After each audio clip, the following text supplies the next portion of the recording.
In 2035, the Hermes crew reaches Mars for a 31 solar day expedition. On day 18 they explore Acidalia planitia and botanist Mark collects samples for chemoanalysis. At that moment system operator Beth receives a dust storm warning from the computer and tells the crew to come back to the surface habitat called HAB. While watching the clouds approaching, Mark and chemist Alex say they should wait it out, but Commander Melissa predicts it'll be very destructive, so she orders everyone to evacuate.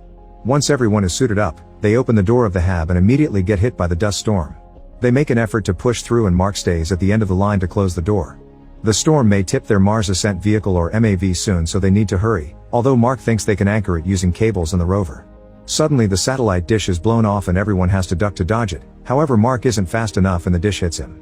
As Mark is sent flying into the darkness, the computer receives a warning of a suit breach. They can't find him on the scanner and can't detect his vitals either. Melissa sends the rest of the crew to the MAV while she stays to search a little longer. Surgeon Chris points out that with a suit breach Mark must be dead by now, not to mention the storm is starting to trip the MAV. Melissa has no choice but to join her crew and authorize the launch. The MAV leaves Mars while the crew grieves for their lost friend. Meanwhile, the administrator of NASA Teddy appears at a press conference to announce that the Mars team is coming back without one of the astronauts. However, on Mars, the storm is finally over and Mark wakes up when his suit alerts him that his oxygen level is critical. A piece of metal attached to the satellite through wire has pierced his suit but has also kept the hole covered, which explains why he's alive. After cutting the wire, Mark rushes back to the HAB and painfully removes the metal rod, however there's still a piece inside. He uses forceps to remove that piece before closing up the wound. Next he logs into the computer and starts a video log to record the details of what happened in case he doesn't make it. Since the antenna broke he has no way to contact NASA and the next manned mission will come to Mars in 4 years, but he doesn't think he can survive until then. While another storm appears outside, Mark spends most of the day resting but eventually he gets bored. He starts cleaning up the HAB and putting his friends' things in labeled boxes. Watching all their pictures makes him decide he won't die there. In the morning he organizes all the food including what they saved for Thanksgiving, which has some potatoes that give him an idea. Using his training as a botanist, Mark starts working on making a greenhouse inside the HAB with Mars soil and the crew's bathroom waste as fertilizer. He plants all the potatoes, but they'll need lots of water to grow. Thankfully he has the tools and the parts to create a device that can burn leftover rocket fuel and transform it into water. The first time he turns it on the machine catches on fire, so Mark has to fix his calculations before trying again while wearing protective gear. This time it works fine and now he has water for himself and for his garden. As days pass Mark keeps working hard and records everything on daily video logs. He takes care of the garden and does maintenance on the solar panels outside. On day 54, he's delighted to discover the plants are actually growing. On Earth, Director of Mars missions Vincent tells Teddy they should already organize a new trip instead of waiting 4 years since the last one wasn't completed. Teddy disagrees, saying that if they send a ship now they'll put Mark's body on display and the public won't like it. However, Vincent points out they could use that in their favor if they frame the mission as going back to retrieve the body for the family. Minutes later in the Texas Space Center, an operator receives a message from Vincent asking her to search some specific coordinates on Mars. She uses the satellite to check the area and is shocked to discover there have been changes at the HAB. After an emergency call, Teddy, Vincent, and the director of media Annie rush to the Space Center to see it with their own eyes. They conclude Mark is alive and begin arguing on how to proceed since the general public won't react well to hearing they left an astronaut behind and the crew will probably feel guilty. Teddy thinks Mark won't survive without food and Vincent worries about Mark's psychological state because he probably thinks he was abandoned by his peers. The next day Teddy appears in another press conference announcing that Mark is alive but he can't answer any questions because he lacks more information. The crew isn't informed of any of this yet. On day 70 Mark concludes he needs to start thinking long term. The team that will arrive in 4 years will land 3,200 kilometers away from his HAB, so he'll need to find a way to get there. The first problem is the only working rover, which can reach a maximum distance of 35 kilometers before it has to be recharged. The second problem is that the trip would take 50 days to complete, so he would be living in a rover with minimal life support. By taking pieces from the rover that was destroyed by the storm, Mark manages to double the battery life of the working rover.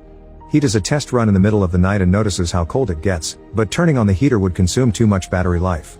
When he returns to the HAB he concludes he must dig out the radioisotope thermoelectric generator, which is a dangerous task because it's full of plutonium. By working carefully, he manages to retrieve the generator without any accidents and connects it to the rover. On Earth, Vincent appears at a press conference to explain Mark's activities since the satellite footage is public. He explains Mark probably wants to go to the landing site, but if NASA could communicate with him, they'd tell him to wait until they rescue him. Afterward Teddy scolds him for saying that on camera since they still don't know if rescuing Mark is possible. He also wants to send a supply probe to Mars, so the team tells him building and sending it would take 9 months. Teddy orders everyone to work overtime and get it done in 3. Flight director Mitch insists they should tell the mission crew about this, but Teddy refuses to do so until they can be sure Mark can be rescued. On day 79, Mark finally gets grown potatoes from his garden. He replants the small ones and saves the big ones for his food supply. Then he looks at the map while trying to think of a way to fix the communication issue and finally gets an idea. He gets on the rover and drives for a while in a direction that confuses Vincent at first. However, he gets excited when he also looks at a map and realizes where Mark is going. Moments later, Mark is digging in the sand to pull out the Pathfinder probe, which fell silent in 1997. He puts it on the rover and takes it back to the hab to start working on repairing it. At the same time, Vincent rushes to meet with the engineering team and brings out the Pathfinder replica so they can program a connection. Eventually, both Pathfinders make contact and the Earth team receives images from Mars. Mark rushes to put up a sign asking if they can see him, plus 2 more signs that say yes and no. The team moves the camera to make it point at yes and Mark celebrates.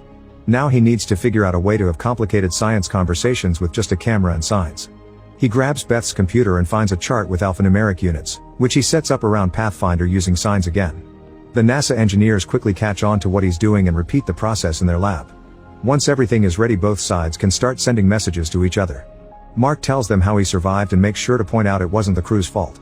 Then NASA begins sending him instructions on how to hack the rover so it can talk to Pathfinder by modifying the broadcasting frequency. Mark follows the instructions to a T and soon receives a message from Vincent telling him they've been watching him and that the whole world is rooting for him. He promises they're working on rescue plans and that they'll send a supply mission to feed him. When Mark asks about his crew, Vincent has to explain they haven't told them he's alive yet because they need them to concentrate on their return flight. Mark isn't happy about this and begins sending lots of curse words to ruin the global broadcast. Teddy has to speak to higher-ups and convince them Mark only acted like that because of stress, but Mitch convinces him to go behind Vincent's back and contact the crew. It's been 4 months since they left Mars and the team is surprised to find a video message for all of them. The astronauts gather around the screen and watch Mitch's video dropping the big news. Just as predicted, everyone feels guilty for leaving Mark behind. On day 128, Mark shares on his log how NASA keeps asking for updates on even the smallest things and now they want to micromanage his crops as if he didn't know what he was doing. He's also received lots of emails, including one from the president and another one from his university. They said that once you grow crops somewhere you've officially colonized it, so Mark announces he's colonized Mars. During the next transmission, NASA asks Mark to pose for a picture and Annie gets angry because he tries to be funny instead of doing something graceful for the press. Teddy tells her to post it anyway together with an announcement about sending him supplies in around 9 months. Food should last him until then, but Teddy worries something may go wrong. One night, Mark finishes doing some maintenance outside and goes back into the hab. However, there's a malfunction and the pressure causes a hole in the wall. Suddenly there's a small explosion and the airlock flies off, rolling around for a while until it crashes. Mark survives the incident, but there's a breach in his suit and he's losing oxygen. He uses tape to cover all the cracks and reseals the suit just in time. Then Mark returns to the hab and is devastated to discover the explosion burned all his plants. After grabbing some supplies, he goes to spend the night in the rover, where he yells in frustration before messaging Earth. At NASA, Vincent informs the others that the remaining food gives Mark around 200 days. Teddy immediately sends out orders to make everyone work faster on the supply probe. To keep him distracted, NASA connects Mark's signal to the Hermes and now they can message each other too. The next day, Mark cleans out the garden and seals the hole caused by the explosion. That night he tries rationing the remaining potatoes, but hearing another storm outside just makes his stress worse. On Earth, astrodynamicist Rich discusses the probe's travel time with a coworker. He makes a joke about Earth and Mars being badly positioned and this inspires an idea. Meanwhile, Teddy keeps trying to find spots in protocol where they cut time to get things done faster. On day 154, Mark has brought down his meals to the bare minimum and starts mixing them with medicine. 4 weeks later, the probe is finally ready and everyone at NASA gathers to watch the launch. At first it appears to go well, but soon they discover a very large procession and in just a few minutes, the probe blows up. The mood immediately drops in the room and Vincent has the hard mission of telling Mark when he asks for an update.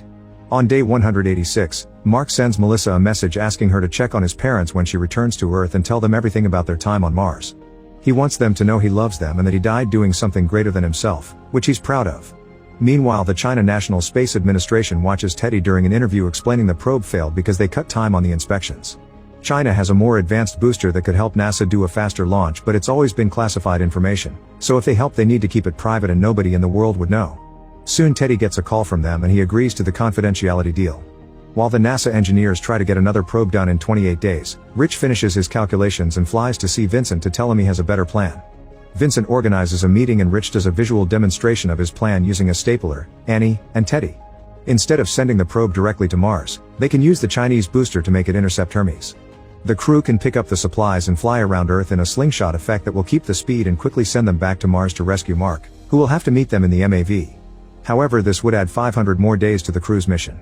Mitch thinks Melissa and the others should be allowed to decide if they want to do it or not, but Teddy doesn't want to risk losing an entire team and announces they'll stick to their original plan instead of Rich's. On the Hermes, Beth discovers an encrypted message and decodes it to discover Rich's plan. The crew gathers to discuss what they should do, and Melissa takes a moment to remind everyone of the consequences. They won't see their families for another year, and since it counts as mutiny, they'll be court-martialed. Not to mention the slingshot may go wrong and kill them all. However, the crew doesn't hesitate to vote in favor of doing it. At NASA, they receive a message from Beth with a joke about Rich before they notice the Hermes flying off course. Teddy has no choice but to send Annie to talk to the press to tell them about their new plan. He also guesses Mitch sent Hermes the information in secret and tells him that after this mission is over, he'll have to resign. On day 219, Mark starts working on modifying the rover since he'll need to carry lots of stuff to survive the trip to the crater where this other MAV is located. NASA runs the same tests in their labs and sends him updated information to help him along. The Chinese scientists come to the NASA offices to work on the booster, although there are many communications problems because of language and culture. The Hermes crew calls their families to inform them they'll have to wait 500 more days to meet again. Eventually the rover is ready and Mark gives it a ride to confirm everything is working correctly. The new booster is also successfully tested and the probe launches without issues. The Hermes finds it near Earth and the crew attaches it to the ship. 7 months later, Mark finally gets ready to leave. He records his final log and turns off all the systems in the hab. Then he marks day 461 on the wall and signs it before getting in the rover. There's a long journey ahead of him and he has to stop regularly to recharge the rover using the solar panels he took from the hab. He uses those moments to admire the landscape and remind himself he's the first person visiting most of those places. During charging time he also takes his naps. On day 517, Mitch and the engineers discover an issue. The Hermes can't enter Mars orbit because it'd leave them without enough fuel to come home. The MAV can only get to low orbit, so Mark will need to go extra fast to escape gravity. To achieve this they have to make the MAV 5,000 kilograms lighter. Mitch thinks they can remove things like seats, control panels, and even some of the survival system. Mark would have to wear his suit to breathe and the Hermes crew would pilot the MAV remotely without backup comms. To make matters worse, they'd have to remove the nose airlock and the windows to cover the top of the MAV with canvas instead. There are too many risk factors that give this mission a high chance of failure, but they don't have any other choice. When they send the plan to Mark, he responds with the F word. On day 538 Mark finally makes it to the crater and records one more log ranting about the lunacy of the plan. However, he also admits he likes how becoming the fastest man in the history of space travel sounds. Then he starts working on all the modifications, removing all the parts of the MAV until he's left with the bare essentials and making sure to cover the top with canvas. On day 560 Melissa goes over the plan to rescue Mark, assigning each crew member a job to make sure it goes well. If something fails, they're willing to jump off the Hermes to go after their friend. The next day Mark eats the last of his food supply and leaves a note for the astronaut who finds the rover in the future, telling them to take care of it because it saved his life. On Earth, people are gathering outside the NASA building and in the streets of big cities around the world to watch the rescue mission. After shaving his beard and cutting his hair, Mark puts on the suit and finally gets in the MAV.